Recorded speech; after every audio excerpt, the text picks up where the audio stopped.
figure shows the variation of force with the distance from the oscillating center of an object of 0.4 kilogram, which is performing a simple harmonic motion. The force acting towards the center of oscillation at the amplitude position and the frequency of the oscillation are given respectively by. Alright, I hope now you have tried the question and you have found the answer. If you could get to the answer, then great. Let's move into the question now. We need couple of equations initially. So first equation is A equals minus omega squared x. This is the acceleration equation in simple harmonic motion, and we can convert it into force multiplied by 4m mass. So it's F equals minus m omega squared x. So here we can take force directly proportional to x, and frequency, yes, we need 2 pi over omega. That's frequency equation. This is time period equation actually. Frequency equation other way around, omega over 2 pi, right? So these are the equations we need, right? Let's get into the question now.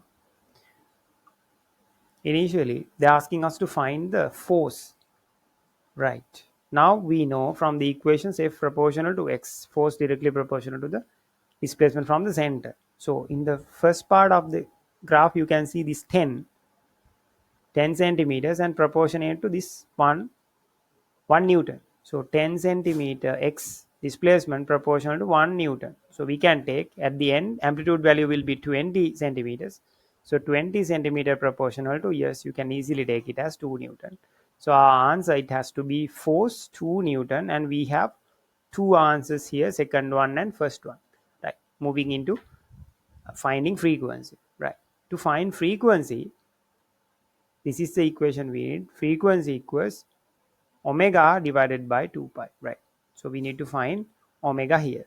So our first equation, A equals minus omega squared x, converting it to force multiplied by m, so minus m omega squared x. So we can apply our force here now, force 2 Newton, m, and mass, we don't need to consider m here, minus here, and mass will be 0.4 kilogram. Omega squared into x, we have to convert into meters, so 20 into 10 to the power minus 2, right? Omega squared equals, let's get them here, 2 divided by 0.4, that into 20 into 10 to the power minus 2. 2 and 2 we can cancel off, and we have 10 here, so 10 multiplied by 4, 0.4, that's 4, right? Let's move here.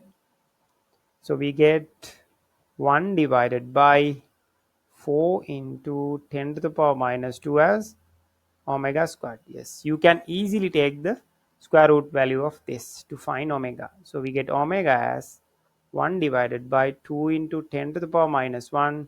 Simplified furthermore, 10 minus 1 goes up.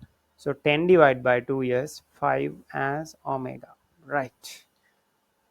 Let's find the value of frequency. Yes, F equals 2 omega divided by 2 pi.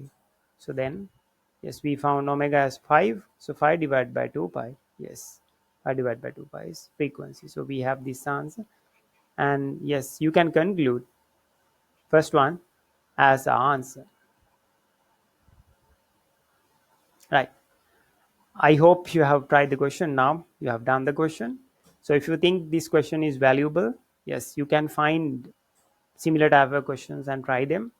And if you think this is helpful to you, so you can share it with your friends. Study together and win together.